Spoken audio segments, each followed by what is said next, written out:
¿Qué tal, queridos amigos? Es para mí un privilegio en esta oportunidad compartir con ustedes este mensaje titulado La verdadera riqueza. En esta oportunidad quisiera hacerte una pregunta. ¿Consideras que las riquezas afectan la fe? ¿Consideras que las capacidades económicas pueden nublar las capacidades espirituales? ¿Crees que de alguna forma podríamos estar perdiendo la capacidad espiritual de asimilar las cosas que vienen del Señor por causa de las riquezas? En esta oportunidad yo quiero hablarte de un mensaje que Jesús le dio a una iglesia llamada La Odisea.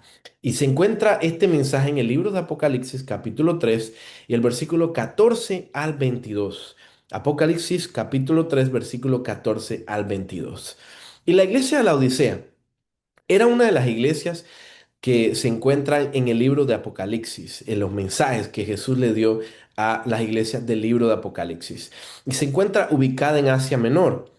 Ahora, en esta carta que Jesús le manda a las iglesias, que eran siete, a seis de ellas les dice cosas positivas. Pero a esta iglesia no recibe ningún asunto positivo de parte de Jesús. Y ninguna recibe una reprensión tan severa como la que Jesús le da a la Odisea.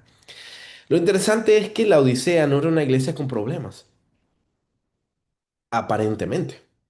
Una iglesia perseguida no era una iglesia pobre, ni una iglesia enfrentando grandes desafíos doctrinales. Desde afuera parecía una iglesia exitosa. Sin embargo, Cristo Jesús vio algo que ellos no podían ver. Por eso, este mensaje es importante para nosotros, porque también las iglesias del Apocalipsis, esos mensajes simbolizan periodos proféticos de la historia y la iglesia de la Odisea es la última, la que simboliza la iglesia en el tiempo del fin. La iglesia que va a terminar la obra del Señor y que estará antes de la segunda venida de Jesús. Por eso es importante que nosotros hoy escuchemos porque este mensaje es para nosotros. Ahora, el texto de la Biblia dice así. En el versículo 15 dice, yo conozco tus obras, que ni eres frío ni caliente. Ojalá fuese frío o caliente, pero por cuanto eres tibio y no frío ni caliente, te vomitaré de mi boca. Quizá nosotros hoy no lo podemos comprender el porqué de que Jesús empieza su mensaje a esta iglesia con esta reprensión. Pero las personas de la Odisea sabían exactamente lo que significaba. Porque la ciudad de la Odisea estaba fundada en una colina que estaba entre dos ciudades. Allá al fondo podemos ver el valle en donde estaba la ciudad de Colosas.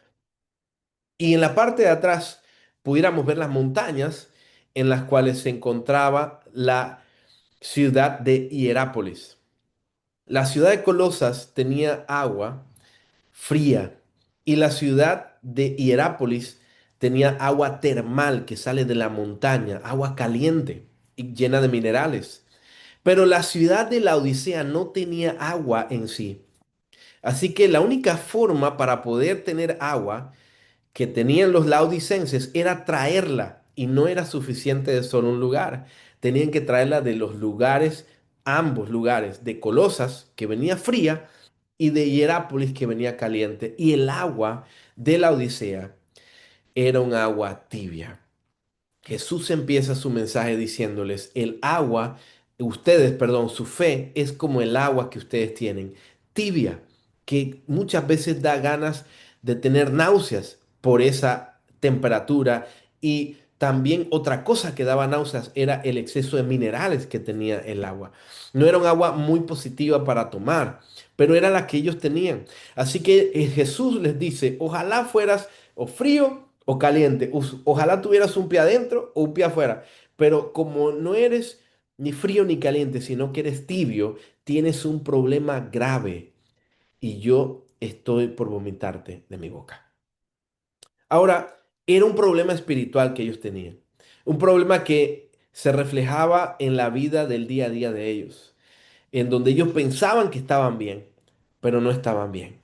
La iglesia de la Odisea manejaba sus tuberías a través de estos am, artefactos hechos de orfebrería y toda la ciudad usted la vería llena de estas tuberías para distribuir el agua. Incluso dentro de la iglesia tenían estas tuberías. Ahora, el texto siguiente dice en el versículo 17, porque tú dices, yo soy rico y me he enriquecido, y de ninguna cosa tengo necesidad, y no sabes que eres tú un desventurado, miserable, pobre, ciego y desnudo. En esta figura podemos ver el anfiteatro de la Odisea, donde miles de personas se reunían para ver espectáculos de arte, teatro y comedia griegas y romanas. Eran una sociedad rica en extremo. Hay una historia que se nos cuenta en donde el terremoto que ocurrió en los primeros siglos destruyó la ciudad por completo y el imperio, al ser la Odisea una ciudad sumamente importante, le propuso una ayuda económica para la ciudad de la Odisea, pero el liderazgo de la ciudad rechazó esa ayuda en esos momentos porque ellos dijeron, nosotros tenemos el suficiente dinero, somos lo suficientemente capaces económicamente para poder solventar los gastos y dejarla igual o mejor que como estaba antes. Era una sociedad rica en extremo y de esa misma forma era la iglesia. Este lugar es una iglesia del siglo cuarto, quinto después de Cristo y ahí podemos admirar lo que era la parte frontal de la iglesia, adentro de donde se daban las homilías y se oficiaban las ceremonias. Acá podemos ver el bautisterio de esa iglesia y podemos ver que estaba llena de relieves y también el piso estaba cubierto de mosaicos. Podemos ver también obras de orfebrería que estaban dentro de la iglesia e inclusive en una esquina había un baño de agua corriente, algo que no era sencillo ver en los edificios de esa época. En ese lugar era la iglesia. De esta forma, son las ruinas que se encuentran en la ciudad de la Odisea en este siglo, en estos momentos. Y de esta forma era la reconstrucción, como se cree que se veía esta iglesia, que era uno de los edificios más sobresalientes de la ciudad. De hecho, cuando Jesús manda el mensaje a la iglesia, no la manda nada más a un edificio, porque en la iglesia de la Odisea estaba distribuida por muchos lugares en el siglo I después de Cristo. Esta es el edificio de la iglesia 4 o 5 siglos después. Sin embargo, aún así, esto nos muestra que a través de los siglos la iglesia era una iglesia pudiente, una iglesia que no necesitaba económicamente de nadie. Sin embargo, Jesús ataca el problema y les dice, ustedes creen que son ricos, pero ustedes tienen una gran necesidad. Y se las voy a describir, dice Jesús. En primer lugar, Él dice, yo te aconsejo que de mí compres oro refinado en fuego para que seas rico y vestiduras blancas para vestirte y no se descubra la vergüenza de tu desnudez, en segundo lugar. Y en tercer lugar dice, y unge tus ojos con colirio para que veas. Así que estas tres cosas representan en primer lugar el oro, la fe verdadera que ellos tenían que tener. Ellos pensaban que sus riquezas los abarcaba todo y que ellos estaban bien espiritualmente porque estaban bien económicamente. Muchas veces, queridos hermanos y amigos, las capacidades económicas, las bendiciones terrenales, los momentos de prosperidad y bien, nos pueden hacer pensar que todo está bien. Sin embargo, es cuando llegan muchas veces los momentos de la prueba, en donde nos damos cuenta cómo realmente está nuestra fe. El llamado de Jesús para nosotros hoy es que evaluemos nuestra vida espiritual antes que vengan algunas cosas que puedan considerarse tragedias. Y entonces nos demos cuenta verdaderamente cómo está nuestra fe. Era un llamado a la conciencia, a un autoexamen espiritual para poder ver cuál es nuestra condición. En segundo lugar, habla acerca de las vestiduras. La Odisea era un lugar famoso por su industria textil. Piense en las mejores marcas de ropa hoy en día. ¿Cuáles son las marcas más costosas que hay en nuestra sociedad actual en este siglo XXI? Y usted podría pensar o podríamos hacer la comparación que de esa misma forma eran las marcas provenientes de la ciudad de la Odisea. Ellos tenían una famosa lana negra que era colectada por sus ovejas, como la vemos en pantalla, y era fabricada por los mejores industriales textiles de esa época. Todos ellos tenían un conglomerado y habitaban en la Odisea. La gente venía de todo el Imperio Romano a la ciudad de la Odisea para comprar estas clases de ropas que solamente se vendían en la Odisea. Esta tela color negro puro era encontrada con una técnica sin igual solamente en la ciudad de la Odisea. Y por eso el apóstol menciona que las vestiduras que ellos tenían que vestirse no eran las que ellos realmente estaban muy orgullosos de portar como laodicenses, sino que las vestiduras no eran físicas, sino espirituales, porque la vestidura representa la justicia de Jesús. Si el oro representa la fe, las vestiduras representan la justicia que solamente Dios puede dar. Muchas veces tratamos de ganar la salvación por nuestras propias fuerzas o pensamos que nuestra vida espiritual está bien porque tenemos todo controlado y todo bien. Sin embargo, no nos damos cuenta que nuestras vestiduras están sucias y necesitamos cambiarlas porque nuestras justicias son como trapos de inmundicia ante la presencia de Dios. No podemos comprar la salvación ni la entrada al cielo. Es únicamente a través de la gracia de Jesús que podemos recibir el perdón y la salvación verdadera. Nuestra vida puede estar limpia ante el Señor únicamente si Jesús entra en nuestro corazón y nos perdona completamente, si nos sana de nuestra maldad, porque el pecado es como una mancha y también es como una herida. El Señor quiere salvarnos del pecado y darnos vestidos blancos para vestirnos. En el libro de Zacarías se habla de un ángel y un sacerdote que está vestido de vestiduras inmundas. Y el Señor le manda a quitar esas vestiduras al profeta, perdón, al sacerdote Josué, y el ángel coloca vestiduras blancas, limpias, y le dice, mira que he quitado de ti tu pecado. Oh, queridos hermanos, es hoy que necesitamos recordar que el único que puede darnos el perdón de nuestros pecados se llama Cristo Jesús. Él es el único capaz de transformar nuestra vida. Y si hoy, en esta oportunidad, sentimos que estamos bien en nuestro corazón, es una alerta para saber que si no estamos buscando a Jesús de corazón, es porque es el momento en cuando más lo necesitamos. Finalmente, el apóstol habla en el mensaje acerca de el colirio. La Odisea era sumamente conocida como un centro médico especializado en la oftalmología. En muchos lugares del imperio había hospitales, tanto públicos, como era el caso de las ciudades griegas y del sur y cerca del Egeo, tanto también como hospitales privados, ¿verdad? Como en Hierápolis. Sin embargo, el Señor tiene una llamada de atención para la Odisea y les dice, ese ungüento que ustedes tienen, conocido en la antigüedad como el polvo frigio, elaborado a base de piedra y de alumbre frigio, eso que ustedes tienen, que todo el mundo busca y que todo el mundo llega a ver cómo ustedes lo hacen y para sanarse de sus enfermedades, ese polvo no representa una verdadera apertura de ojos espiritual. Ustedes se jactan de que le abren los ojos a los demás que vienen de todos lados, pero ustedes no tienen sus ojos espirituales abiertos.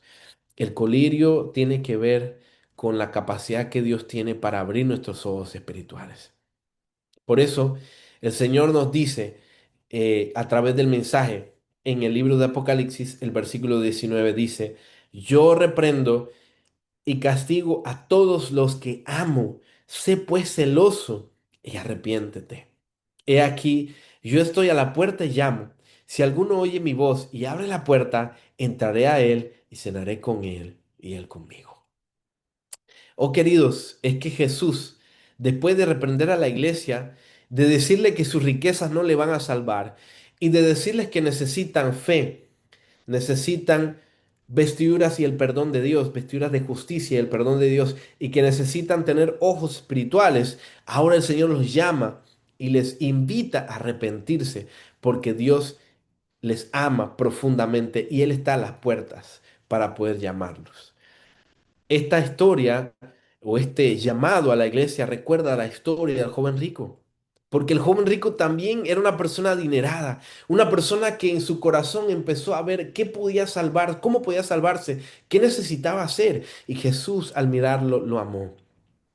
Porque en esta mañana y en esta oportunidad, perdón, queridos hermanos y amigos, Dios nos ama. Y Dios está a las puertas para darnos un abrazo, pero Él necesita que reconozcamos nuestra profunda y gran necesidad.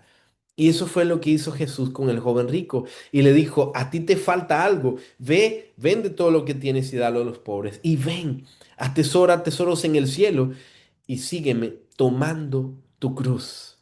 Oh, queridos hermanos, es que es la cruz la que, la que a nosotros nos ubica en el lugar adecuado y correcto, la que nos ayuda a entender que no somos nada y que Dios es todo, que Cristo, el Hijo de Dios, nos salvó del pecado, de la muerte a través de su sacrificio y a través de su resurrección. Es la única forma que también nosotros vamos a tener vida eterna y entraremos en el reino de los cielos. Por eso el joven rico fue llamado, pero él tristemente se fue triste porque tenía muchas posesiones.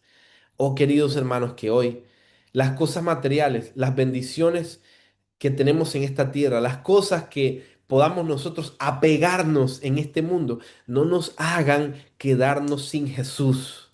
Jesús es lo primero, lo más importante y lo mejor de todos. Hace unos días atrás, unas semanas atrás, estuvimos en Istambul, en Turquía, lo que anteriormente o en el tiempo bíblico era Asia Menor. Y allí en esa ciudad que tiene una parte en Europa y una parte en Asia, está este lugar que es llamado Santa Sofía o Hagia Sofia. Era una iglesia cristiana en los tiempos iniciales. Sin embargo, después del siglo sexto y séptimo, más o menos, se fue avanzando el Islam en muchas naciones en Asia y en África y tomó incluso parte de Europa, pero más o menos en el año 1000 es conquistada por los musulmanes. Y esta Santa Sofía o Hagia Sofia fue convertida de iglesia a una mezquita y nosotros nos llevaron para poder conocer un poquito acerca de la historia de la iglesia cristiana que había ahí, bizantina, y luego en lo posterior que se convirtió en una iglesia, perdón, en una mezquita. Y hay algo que me llamó la atención. Aquí usted puede ver esos chapaditos están en oro, ¿verdad? Para que vea que esa iglesia tenía era sumamente importante, tenía sumamente la prioridad en ese lugar. Sin embargo, queridos, en ese lugar, al yo entrar, iba con un abrigo que tenía el logo de los jóvenes de la División Interamericana y de la Unión Panameña que se llama Reconectados. Y ese Reconectados tiene una cruz. Y cuando yo iba a entrar a la mezquita, me detuvieron y me dijeron, no puedes entrar. Y yo le pregunté, pero mi grupo va adelante, necesito entrar. Y ellos me dijeron, no puedes entrar si tú portas esa cruz. Nosotros somos musulmanes, nosotros no aceptamos la cruz. A menos que la quites, vas a poder entrar. Y yo tuve que quitarla para poder alcanzar a mi grupo, guardar en mi maletín y avanzar.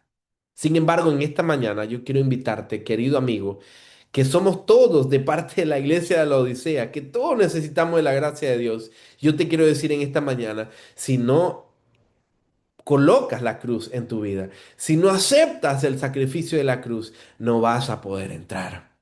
No vamos a poder recibir la salvación de Cristo Jesús. La cruz es la gracia que Dios nos dio. Es el símbolo que en ese tiempo simbolizaba derrota. Hoy simboliza la salvación y la victoria de Jesús. Porque Él murió y nos dio la salvación. Su vida Él nos la dio para nosotros. Cuando reconozcamos el sacrificio de Jesús, que es lo más importante, debemos que todo lo que tenemos y somos lo debemos a Jesús y a su sacrificio en la cruz, entonces estaremos verdaderamente preparados para entrar al reino de los cielos. Por eso hoy, querido amigo, yo te invito a que entremos en esa comunión con Dios. Jesús no se quedó en la cruz, Jesús resucitó y está llamándonos hoy como iglesia de la Odisea actual para que podamos abrir nuestro corazón y aunque seamos ricos, aunque estemos bien vestidos, aunque no tengamos ninguna cosa necesidad y aunque podamos tener capacidades para ver, tengamos profesionalismo, carreras, doctorados, grados académicos, cuentas de banco, propiedades, sea lo que tengamos, o inclusive si no tenemos propiedades o beneficios económicos grandes, pero no queremos abrir el corazón, aún así, aunque aquí en este mundo seamos con escasos recursos, aún así el Señor nos dice, eres rico y piensas que no tienes necesidad. Pero Dios te llama para que hoy tú puedas reconocer que la gran necesidad que tú y yo tenemos es la necesidad de Cristo Jesús. En esta oportunidad yo te quiero hacer una invitación, un llamado. Si tú quieres decirle, Señor, yo quiero abrirte mi corazón. Yo reconozco que tú estás en mi corazón tocando la puerta. Yo sé que tú estás tratando de entrar a esa esfera de mi vida que yo todavía no te la he dado. Si tú deseas decirle, Señor, entra y llena todo mi corazón, permite que todo lo que tú eres entre, toma todo el control de mi alma. Si tú le quieres decir eso a Jesús en esta mañana, yo quiero invitarte a que te pongas de pie y que podamos cantar juntos este bello himno al andar con Jesús en su fulgida luz. Y después de este canto, vamos a orar en esta oportunidad. Oremos. Amado Dios que estás en los cielos, después de este canto maravilloso, alabamos tu nombre, Señor, porque eres bueno, porque tú, Señor, has enviado este mensaje para nosotros que sentimos y pensamos que en la tecnología, las capacidades, los grados académicos y la capacidad económica, tenemos algo que ya no necesitamos de ti. Pero cuán equivocados estamos, Señor. Es ahora que está cerca tu venida que más necesitamos reconocer que solamente tú nos das el perdón de todos nuestros pecados. Oh Señor, en esta oportunidad te coloco en tus manos nuestras vidas. Te coloco en tus manos a todos nuestros hermanos y amigos que están en pie. Y que puedan ellos también en esta oportunidad, Señor, aquí en este Zoom, también entregar su corazón y su vida a ti. Gracias, Señor, por escucharnos. Gracias por amarnos y darnos tus grandes bendiciones. Y quédate, Señor, con nosotros en esta oportunidad. Todas estas cosas te las rogamos en el nombre de Jesús. Amén y amén.